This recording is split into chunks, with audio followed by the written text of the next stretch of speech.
Hey everyone, thanks for dropping by. And if you're new, I'm your host, Jonah.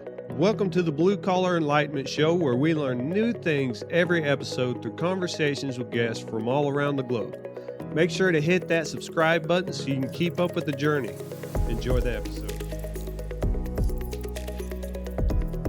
Hello, Jamie Meyer. How are you doing today? I'm very well. How are you? I hope I didn't butcher your name, but I do like the way Yeah. you say it. The way I say it, Yeah. is it any different to the way you say it? Yeah, because the first time you told it to me, it was you have like a ah at the end. Oh, Maya. Yeah. Yeah. The Australian accent to me is just like it's music. I love the Music. I mean, I Australian. like the American accent, but see, in my brain, we sound the same No, because we no, grow up with so much. Yeah, we grow up with so much American television that we think we sound like you. no, not Well, even I do close. anyway. The what? Oh man, I was thinking about that. I had a guest on from Australia as well, and the way y'all dialect things out. Sometimes it sounds like you're asking a question when you're actually saying a fact. That is very true. And you kind of have to pay attention. You're like, wait, question. But Our anyway. inflection is definitely different than your inflection. Oh, so tell the listeners just a little bit about yourself. A little bit. Oh my goodness. The problem with a little bit is which part do I pick? Okay, so we'll start with the fact that I am a traveling entrepreneur. I spend most of my time traveling the world. Everything that I own is in two suitcases and I take them with me everywhere. My office goes in my carry-on, and that's the extent of my life. Traveling entrepreneur. So what are some of the best places to travel as an entrepreneur? Oh, I don't pick based on being an entrepreneur and like where would be the best place to go. I pick my dream list of places to go. Oh, So the only reason I'm a traveling entrepreneur is because I never take a day off. I don't want to take a day off, but I want to see the world at the same time. So you can't do both unless you can take your company with you. So I just travel to places I want to see and work while I'm there. and what is the company that you run? And Nine Carat, And which is why is that funny? uh, where did you come up with the name for that? And what exactly do you do in that company? Well, I am the owner and founder, but I also am the head designer in that company. And the name came from I had this amazing neighbor. I moved into this house, broke up with my boyfriend, moved into this house. I was isolated in this new little spot that I'd never been in. And I had this dash hound that would forever escape my backyard and run into the neighbor's yard. So he made some kind of connection with me and this gentleman and his wife. And the gentleman happened to be a website and brand developer. And when I was freelancing, he was like, "You really should name your business." And I was like, "What do you name a business when you do a million different things?" So he had me write a list of the 9 major forms that I worked in. And somehow he had the idea that he used to say you shine bright like a diamond. So that's where the carrot comes from, the reference to the diamond. And the 9 things was the 9 categories at the time that I worked in. That's crazy. That's pretty awesome story. It's crazy how we end up naming the things that we do. Like here in Oklahoma, medical marijuana is legal. Mm-hmm. And the names that they come up for these dispensaries is just ungodly. You had to have been stoned to have come up with that name. But there's a lot of Omaha companies have out there that have really catchy names, and it really fits with what they do. Yeah, So well, mine just found me. I don't know, and it just fit. But I have tried underneath that, I've tried a million different hats on consulting, coaching, all the standard type um, considerations in the genre of work that I do, and none of them fit. I end up wearing them for 6 months and dropping them. 9 Carat's the only thing that stays. So now it's just 9 Carat, nothing else, plain and simple.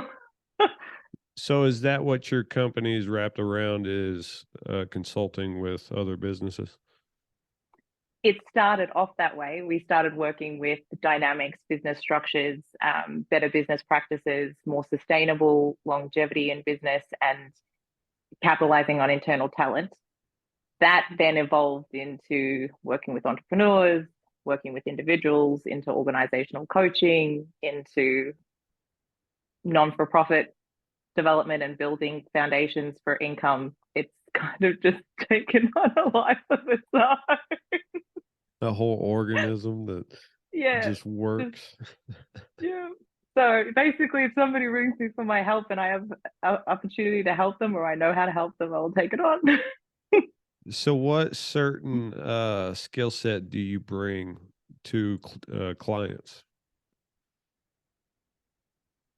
It kind of works like, you know how when you talk to a friend of yours and your friend is like, can see all these things about you in your life and has a bunch of opinions about all the things that you can't see of yourself. Essentially, that's what the basis of it is. I can walk in and you're so stuck in this particular framework or this particular idea, and I can see all of the other avenues, all the ways we move past problems and make them solutions, all the things that you're banging your head against a wall about. So I'm the perspective, and then we work out the layers of how that, or the patterns that have created where you're at, and how we kind of create new patterns to move past that. Interesting. And so where do you start when you walk into the door of a business? Well, you don't walk into the door, obviously. So where do you start? Unraveling the web. I just got a flash of me walking in the front door of an office with like 3 suitcases. Hello, I'm here. You pull out one, there's a fold out cot in it. Oh, where's my office I can sleep at? And the microwave for my ramen noodles. Oh, that's brilliant. It got really hot in here. So I don't start there. I don't start unpacking my suitcases in the reception of the building. Where I do start is I listen. So people will tell you a million things about themselves and their situation in 30 minutes, as long as you're willing to shut up. Okay. Huh. So what are some of the typical problems that you see within businesses? It usually is that stringent idea of what you should be doing, or the natural framework of what a business should consist of, how your management team is constructed, how those people manage other people, what kind of departments are not connected to other departments, and the idea of this isolation of ideas and practices. But the other thing that's probably the one thing that got me into this is that as businesses grow, they get so stuck with process controls, the idea that mistakes will be minimized. And it doesn't actually do that. All it does is put a damper on the assets in the people that they have that could create different avenues or better practices, or wouldn't open themselves up to mistakes because they're not so stuck in a 1, 2, 3 step, and it doesn't always apply. So would this apply for any business, or is it just certain ones? Some form of that is usually, I can usually find that somewhere in anyone's business. It just presents differently for everyone. And the hardest thing is when businesses are doing well, when they have a good amount of revenue and income, they're more focused on what the reports look like rather than the structure behind what's getting those numbers. So if there's any shift in an external influence on anything and those reports start to look poorly, they can't actually work out what's going wrong moving backwards. They can't work out why they've got people jumping ship left and right, why nobody's engaged with their work, why people would prefer to work remotely than come to the office. I certainly would. Well, you do. I do. But I used to have an office, but I don't anymore. Do you ever actually walk into businesses and sit down and talk with them, or is it all through virtual? Majority of it is all virtual. In the early days, I used to do it in-person type work, but when you're working, particularly when you're working with bigger clients, the way to integrate them actually works better virtually, particularly if you have, remote teams, remote vendors, international arms of businesses. Virtually, it actually creates a platform for everybody to be in the same place at the same time without anybody having to move anywhere. And for smaller people, where we work on more of a, I don't like the word holistic, but it is kind of appropriate, where it's more about like the way that your perspective is impacting your business. The virtual aspect actually gives people a lot more comfort than having to like spill their guts to you in a room. So, there's a barrier of kind of protection for them when they're not used to expressing themselves in that way. Oh, that's a rabbit hole we could dive down, but because I'm within the business that I work in, I am a manager, and so I sit through a lot of these virtual meetings and face-to-face meetings. Personally, I enjoy the face-to-face meetings because it's right there, it's physical, you can get a little more hashed out. I guess people are more comfortable talking to a screen or to your phone. I understand that, but we're going down a whole different rabbit hole. We don't need to go down. Well, so the only caveat, because I don't disagree with you, I still love personal contact and I still love interacting with people in person, but the setup for my business doesn't really reflect that, but it opens up possibilities. For example, you and I would never have met. Would never have been able to coordinate this meeting, right? Because I couldn't be in Oklahoma. Well, yeah, that's a good point, because obviously I do virtually on my interviews, but I'm forced to. If I had the choice to where I had the $5,000 to say, here is a first class ticket to Tulsa, Oklahoma, with a hotel room and a flight back to talk to me face to face, by all means, I would do it. But sometimes I guess we're just forced in there. So we can follow this up. When I come to the US next, I will come to Tulsa, Oklahoma. You don't even have to pay for the ticket. I will come to Tulsa, Oklahoma, and we can do an interview in person. Oh, that would be freaking awesome. I do have a dream to travel around and do the podcast. Maybe have like a souped up trailer that I can pull behind a RV or something and go around. That's cool. All the people that I've interviewed, actually go see them, visit with them and do the face-to-face. That would be something that's on the bucket list for sure. That is very cool. I love that. I could just imagine you with your 2 6-year-old twins. Oh my gosh, no. No. This is gonna be later. I know this is gonna be later down the line. This is a hard grind, but woo, that would be a weekend ordeal. But I will be back Monday. We call them the twin natives. Twin natives? Yeah. So you know what a tornado is, right? Mm-hmm. So the twin natives. We will clean the house. We will clean this house. Turn around. Won't even look like we touched it. I'm telling you. We'll put all their stuff back in their room as we're cleaning, and it just gets dragged back out somehow. You could swear you picked up the same doll 3 times in a day. It's like, I just picked that up in that same spot. I swear to Christ. And they don't like to clean up after themselves. They are so. They're sick. I know. They do it at school.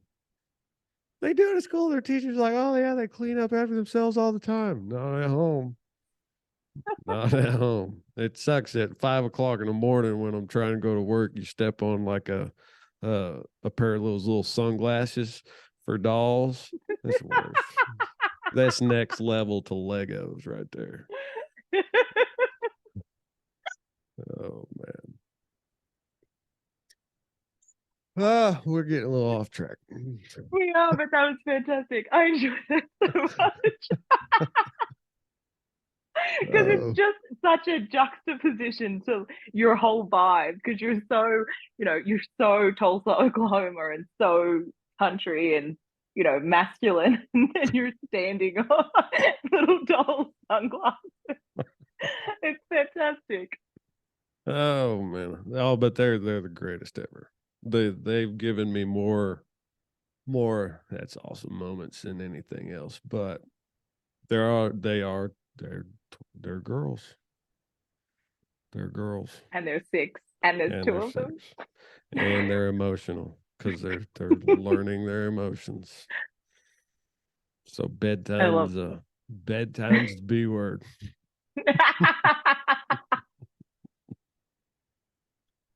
Oh man. So anyway, back to you. Wait, your story was hilarious. Oh, we could go on. The amount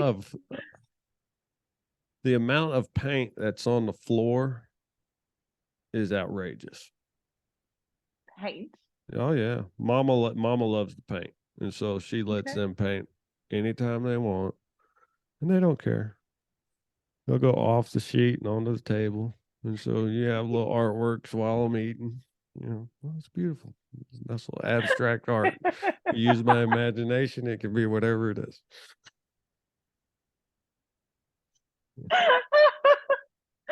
That's terrific. All right. So now when I come to Tulsa, Oklahoma, I have to come to your art gallery. Yep. You know what? I'll start framing it. I think you should. You never know. Drive-through art gallery. See if some museums will want to take them, hang them up. Hey, anything is art now. Them girls have I love my wife, and she is so sentimental. I'm going to say that word. I'm going to say she's sentimental about the things that the girls have done. And so there are stacks upon stacks of just art pieces that they have done throughout the years. And I'm wondering if I take it to an art show, maybe get 100 G's off of one. You never know. A 4-year-old finger art. Mm-hmm.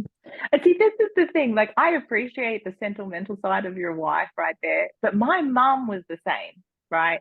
And so when she moved to the States, she had this humongous box of all these pieces of paper that I scribbled on as a kid.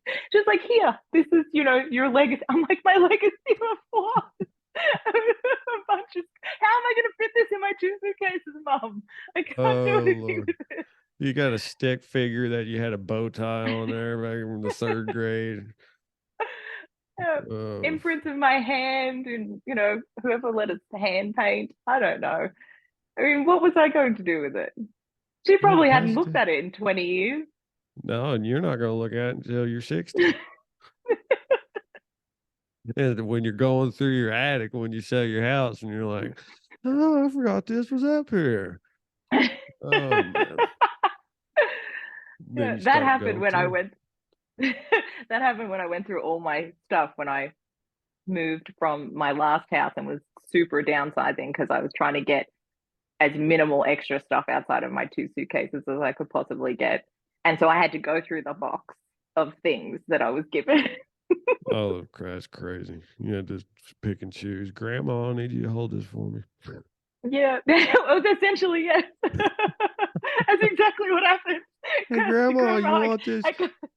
Do you want this picture of the turkey hand that I made and stick it on your Well, fridge?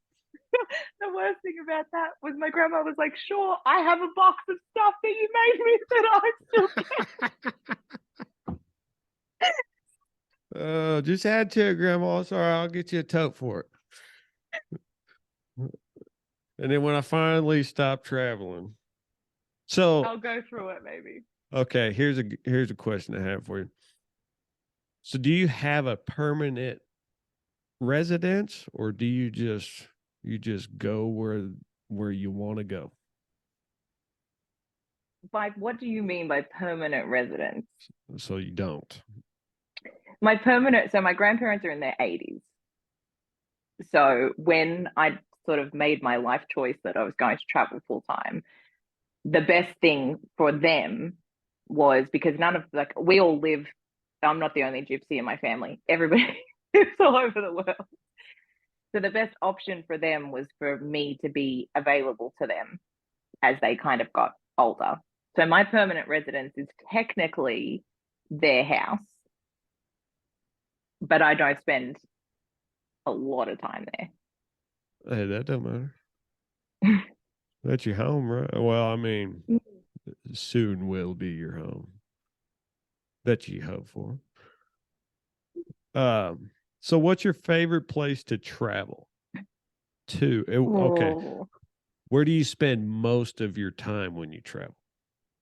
Oh, so no one place in particular. Just everywhere. So just if I'm somewhere and I'm like, hey, this other place sounds good, I'll just pick up and go. So there's no like I don't go and like fix myself anywhere. Last year I did 70 days through Italy. So I started at the most southern point of Italy and just worked my way up north. And pretty much I think it worked out like a week or 10 days in each place that I visited and just worked all my way up. I did during COVID, I did get to experience the States for about 9 months, which was incredible. Not And their I do spend, COVID. That's not incredible. No, not their COVID. oh, You it don't get was to do anything. incredible. Oh, no, well, I mean, I stayed in the Midwest because I have family that live in Omaha. Oh yeah, we stayed open. So We didn't really care. yeah, no, the Midwest was kind of a free for all, right? But it was good because there was a level of people that, were still being quite cautious. So when you went out, it was kind of like you had the whole world to That yourself, was fucking and like beautiful. so Fucking traveling beautiful. through COVID, I traveled all right through COVID, and to the Bahamas, Costa Rica, all kinds of places. And the best thing about it is if you've ever want to experience having your own private plane without the expensive one, traveling through COVID would give. I was like the only person on numerous amount of planes. If I went anywhere, I mean, I went to Disneyland when it reopened, just after it reopened because of the COVID. If there were 400 people in Disneyland, it was like a private tour of Disneyland. Oh, that's awesome. Yeah, it You was know pretty what? incredible. Thinking back, the traffic was so low. I mean, I could get Oh, anywhere in Tulsa so in like good. 15 minutes. I was like, man. And I remember the steady progression of, I don't know how much you pay attention to what's going on here in the States, but there's like a mass movement of people around America right now. It's weird. And so we're getting an influx in Tulsa, and I have slowly seen the progression of it just getting worse. More cars, more people. Yeah, I kind of miss them COVID days when I could get anywhere. The line to I get actually gas wasn't long. I thought that myself when everybody started to come back out of their houses. And I'm like, what happened to like, I felt like, I don't know whether you've seen those zombie movies and, like Will Mhm. Smith walks down the street and he's like the only person in the whole town. And that's how I felt a lot of the time in all the places I've visited. And it was so cool because it was just such a raw experience of just about anywhere I went. And then when everyone started to come back, I was kind of a bit of a hermit, right? Because by myself everywhere I was like, what is with all these people? Why is everybody here? Go back home. You don't need to be coming out here. It's dangerous for you. I can see that. I had a horrible time during COVID. Horrible time during COVID, to be honest with you. Because I had to work the whole time. I didn't, even when I got exposed, I still had to go to work. Oh, wow. Yeah, that was what the boss said. Well, I was an essential employee, and I Essential had to show up. worker. Yeah, it sucks. So all the people in the company around me got to take a voluntary layoff, except for me. And yeah, so I had to work all through COVID, and yeah, it stunk for sure. Poopy time. It's always really interesting to me how everybody's experience of that time was so different. Like, Oh so, yeah. and drastically different. I was like, COVID was amazing. I had a great experience through COVID. But I can definitely see why there were so many people that didn't have one, and the perspective and the situation that everybody was in that differed so drastically. And even in the US, like just the difference between states or um, counties, or and Australia, and then having, because I was there and communicating with everyone in Australia, then Australia was completely different again as far as regulation. I mean, you had to have, if you were an essential worker, you had to have a letter from the government stating that you were an essential worker to be able to even travel to work. Oh, I didn't even wear a mask. I'll be honest with people. I didn't wear a mask the whole time. They asked me to put it on. The only time I put on a mask was when I had to go into nursing homes, and I was in that places all the time because they would freeze and break, and I'd have to go fix them. And I would get dressed head to toe, and that's the only time I really like to, unless they forced me to. But then I was like, I got breathing problems, and so a lot of the times they wouldn't make you. But then people stopped giving a shit if you had breathing problems, and they were like, "We don't give a shit. Put it on." It was all dumb anyway. I mean, it didn't stop anything. You smelt your burps all day. It was horrible. I Horrible. remember, I remember sitting at the airport with my boyfriend at the time, and if you had a doctor's note, you could not wear a mask, right? So we're sitting there waiting for the gate to open, and he's got this piece of paper like scribbling on it down the side of himself. And I'm like, what are you doing? And so he pulled out this piece of paper. He had doctor's handwriting, like actual proper doctor's The handwriting. chicken So scratch. yeah.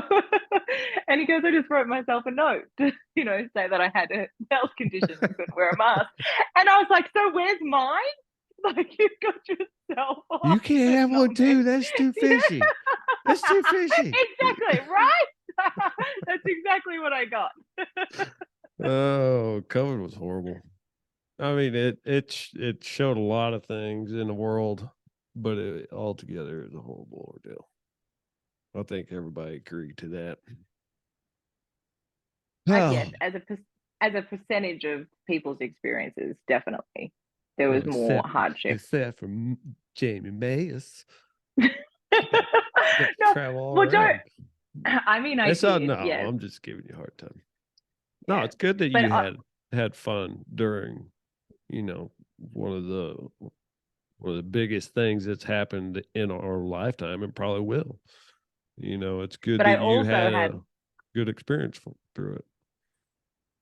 a front row seat to how much everybody was struggling, because a lot of my clients through that time were trying to pivot, were trying to recover, trying to find a different way. So while I was having that experience, I did have a front row seat to the hardship that was apparent globally. Yeah. But it did and so it was still good, because a lot of those companies had greater opportunities because of COVID, and because they made those choices to reassess where they were at, what they were doing, what they wanted to do. Yeah. So let's take a quick break, and we'll talk about that when we come back. Okay. All right. All right. And we're back. Sorry, everybody. We're going through Zoom today. And you know, your boy don't get paid for this, so it's free. So if it's free, it's for me. But anyway, back to what we were talking about. And, let's see, we were talking about the effects that businesses were going through with COVID, and we were just saying you were just giving just like the best explanation before we hit record. So hopefully you still have that thought in your mind. I think it started off with you actually Googling during the intermission how many businesses closed during, did you say early pandemic? Yes, it says Yeah. in the second quarter of the early pandemic, more than 700,000 establishments closed. Yeah. And I think my point was that that cannot be the final number because COVID changed so much scope that people don't even realize. It changed behaviors, patterns, people's ideals of what they will and won't spend money on, where they'll go to spend their money.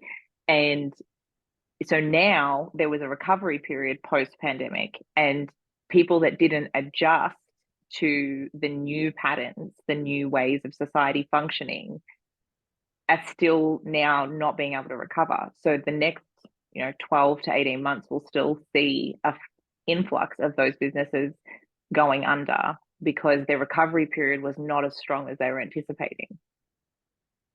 Yeah, and it was amazing to see how some of the businesses adapted during the pandemic just to stay open and stay going. Especially my boss, I'll give him kudos because he did us huge of getting us jobs to do and making sure we were still being able to have income.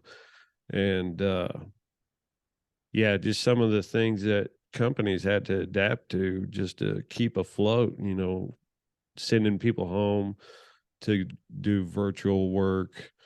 And we were talking about something, and it was your boyfriend saying doing that note. And I was just thinking to myself of how they treated us like we were kindergartners during that whole thing. You can't go out unless you have a note? Really? I'm a grown person. It's crazy. It was crazy. The thing, like, I mean, everything's about perspective. Yes. I mean, I had a very different perspective of COVID than most people, predominantly because of the circumstances. My circumstances were exceptionally different to everybody else's. But I also had a front row seat to the perspective of other people. Mm. And, you know, earlier in the piece in part one, you were sort of like, oh, I had to go to work every day because, but everybody else had time off or they were home. And now the perspective shifts to, you were grateful that you still had an income and your boss worked so hard to make sure you had one.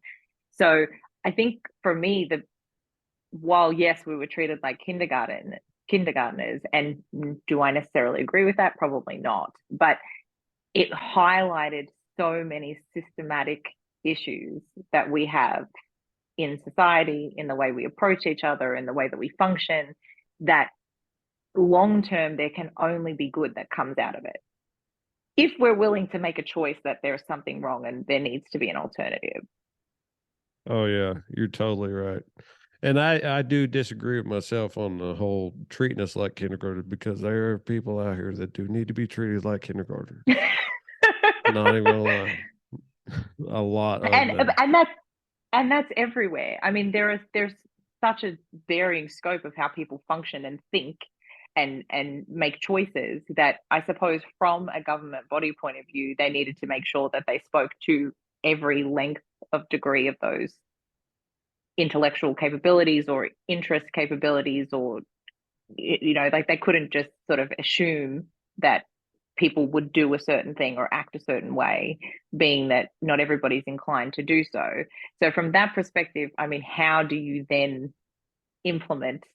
You can't have one rule for the people that are going to think one way and another rule for the people that are going to think another. Yeah, and I think Does in the real early part of it, everybody was freaking out so hard that having rash decisions was was not there for a lot of people. And so the Yeah. more we learn about it, the more we're finally saying, okay, this is what it truly is.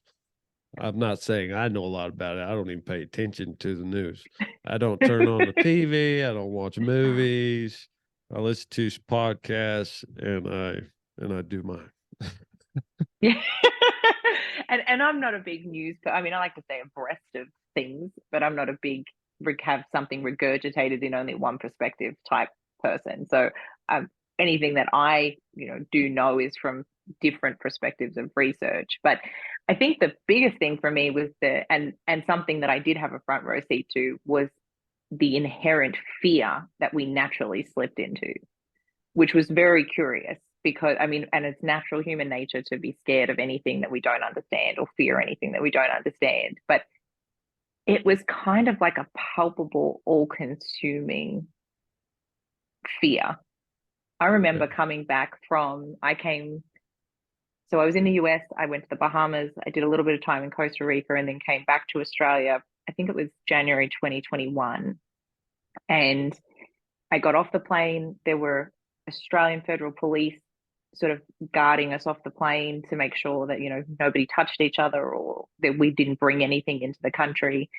And so I had to do 2 weeks of quarantine in a hotel that was sort of assigned. And it was the most bizarre thing. I couldn't get over how anybody kept themselves entertained. I had plenty to do because I travel with more books in my suitcase than I do clothes. So I had books, I had work, I had my laptop.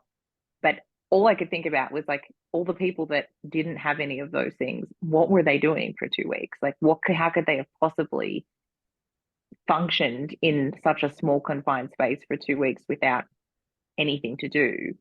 And when I got out of quarantine and had to go from one location to the other through the airport, you had to wear this neon green ID band to say that, you'd been in quarantine and you weren't sick.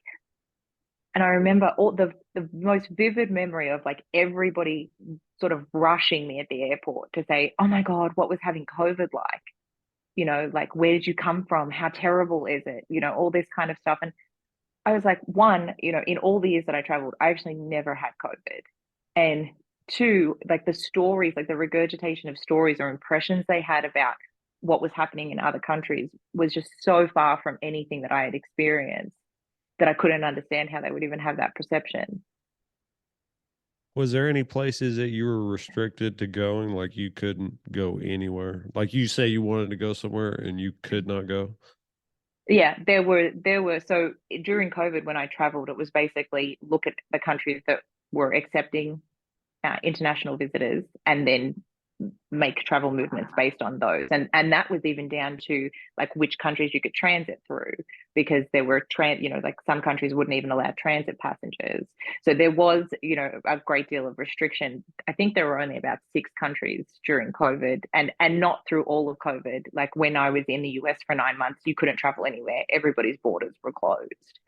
But then slowly, some of the countries like Mexico and the Bahamas, they started to open their borders to people. So I sort of just moved according to, which was fantastic because I saw a lot of places that I would never have probably intentionally seen, that were way further down my travel list. And they ended up being some of the best experiences. Like Mexico, traveling through the west coast of Mexico from top to bottom in fishing villages and small towns was mind blowing.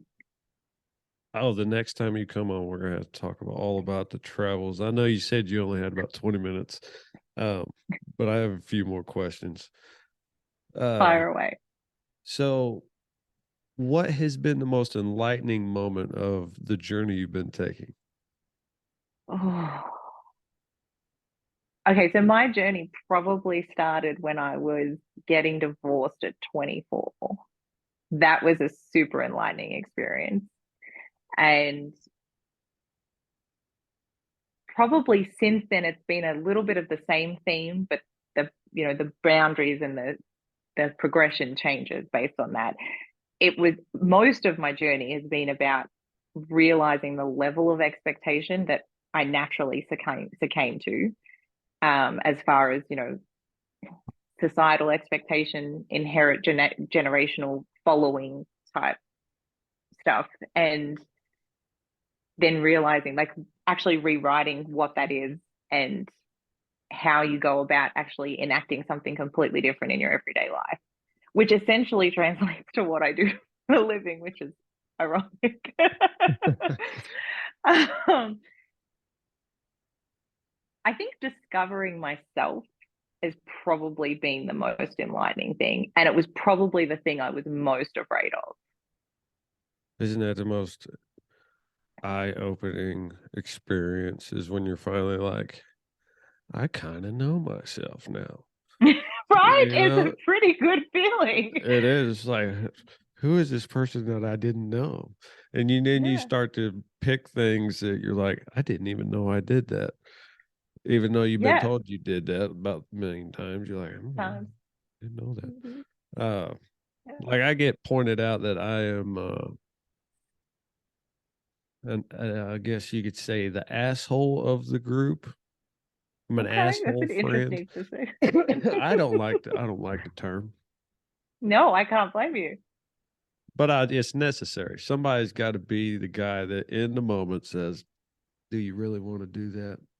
Yeah. Yeah. And so you're the asshole because you were brave enough to ask the question. Exactly. Right. Because I don't have. I mean, it's better to have it out there than let somebody make a stupid decision, and if it's the wrong decision, it could be detrimental to their life. So Mhm. somebody's got to say something. But Somebody's got to say something. Yeah, absolutely. When I first started freelancing, I mean, I didn't really know what I was getting myself into. I was just like, I need to help and start doing something in this regard. So I did, and I started to learn that people don't like it when you're like, hey, probably not a great choice. Maybe we should go this way. And so then I started to say to people when I would like first meet them and they were looking to get assistance, and I would be like, okay, this is the deal. If you don't hate me as much as you hated your mother when you were 16, at least once a week, this is not going to work because it's necessary. I feel that my guys hate me at least once a day, because I'll just be like, "What is going on here?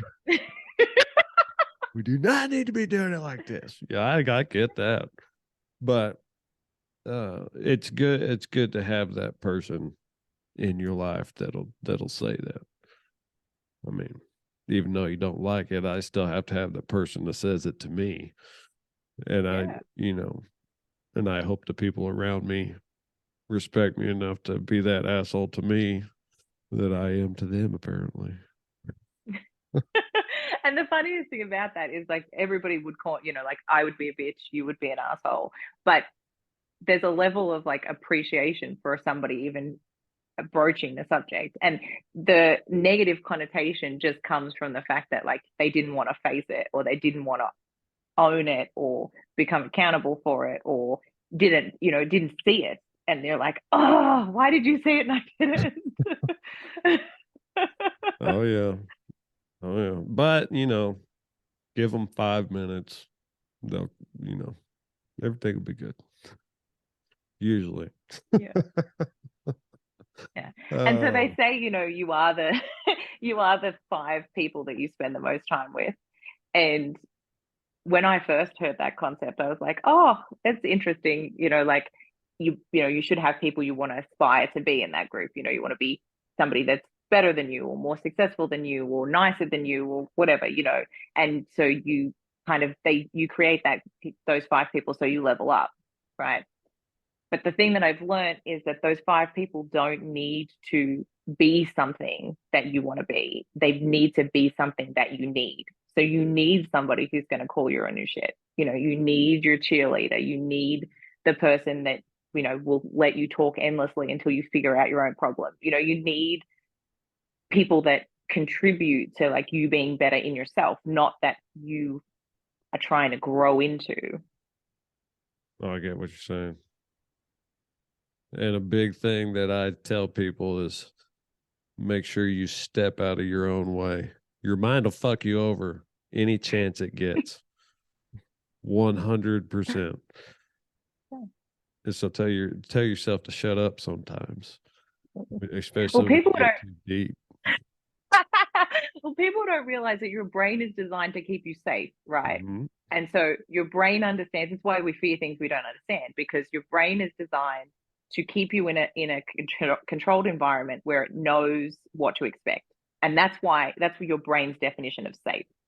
Okay. So as soon as you step out of that, you're uncomfortable and you're freaking out because your brain's like, I don't know. I don't understand this landscape. I don't know what you're trying to do here, but I don't know how to keep you intact in this situation. So it tells you not to go there. It tells you not to do the thing because it has no way of controlling the environment or knowing what to expect and how you should react in return. Now, that doesn't necessarily mean that the uncomfortable place is less safe. It just means that it's less known and your brain doesn't actually understand the factors yet. Be honest, I love that I love those moments. I live for them. I feel Oh, like I if do you don't too. have one of those once a day, I didn't live 24 hours. Oh, there's multiple different times it happens to me a day, and I love it. It's the ability to be able to harness what's going on in that little stressful moment and being able to control it and learning how to do it. Yeah, I like to see if I can. It's like daring yourself to see if you can do the thing that you were Mhm. terrified of doing. Yeah, Absolutely. stepping I out would of your own encourage people to. comfort zone Mhm. is the best way to learn. Absolutely. And I don't understand who coined the idea that we should be comfortable. I mean, It's just I one of don't get those me wrong. things I don't that want to be uncomfortable. I don't want to have pants that itch me or like sit in a chair where my back's oh not hell no. happy. No, but like the idea that we have to like stick to the one thing or do the only thing that we know was the extent of what we were supposed to be here for. I don't understand where that came from. Mm. I don't know. I think it's just one of those things that was just passed on, and it's just a one way singular thinking, and now we're finally able to have these conversations and open up and see what's actually going on, and knowing that we have our own free will is just, but that's a whole nother conversation. We're gonna be going way too long. uh We can fix that up when I come to Tulsa. yes, and we can, you can always come on before then. In between then, you're always welcome Yeah. back. Always I welcome. This is a appreciate it. That I am enjoying this way too much for this to be considered work. oh yeah, So I am all for that. this is a great conversation, and that's what I love about the shows. I liked having these conversations because you never know where it's going to go. I hope Well, this I had no idea this was going this way. no, I hope everybody got some knowledge and laughs out of that. I think it was pretty awesome. So Thank you so much. where can everybody find you? Well, if you want to find which country I'm in, that changes daily. So probably don't come looking for me in person. Oh, man. You But get a I'm on. screenshot. That's it. Yeah. I always get that because none of my socials it is real time. It's all, past experiences where I've cultivated meaning out of it. And forever, I post and tag the country that I was in at the time that I took the photo. And all my friends there are like, oh my God, are you back? And I'm like, no, that was from when I saw you last time. And I it just forever forgot about the happened. picture. It was just in there. I was just scrolling through doing some cleaning out because my phone was too storage was back on. And this Yeah, and this was cool. Yeah, but every single time I post something with a location, it's people from that. They're like, "Oh my God, when can I see you? Are you in town?" No, I'm not. You ain't gonna catch me for a while. Yeah. Oh, that's awesome. So like how many I know I said I Yeah. only had a few questions, but how many hours do you actually work a day? Oh, well, I don't, but most people's idea of work and my idea of work are two very different things. I would say as long as I'm awake, I'm working on something myself, learning something for clients, something for the business, something from the bigger, like the business is in like Nine Carat is the tip of the iceberg. There's so much other stuff that I work on and trying to get off the ground and investing energy into. So all of those things are probably what other people consider work, and yet they kind of keep me energized and keep me active and interested. So I would, based on everybody else's definition, I would be probably working for any time that I'm awake, I'd be working. My definition, I wish for 48 hours more in any day. I'll find out a different way to reword that and ask you the next time you come on. So, okay. how many hours do you spend on the computer? Let's ask that question. Oh, a lot. A lot. Okay, if it's not the computer, it's a book or a notebook. Okay, yeah. Well, I'll ask you about books and genres next time you come on. I won't keep All right, I appreciate it, Jamie. I enjoyed this conversation, and I hope to have future ones soon. Yes, I look forward to it. Thank you so much. I enjoyed this thoroughly. Thank you. All right, bye, everybody. Bye, everybody. Okay. That's all the time we have for today.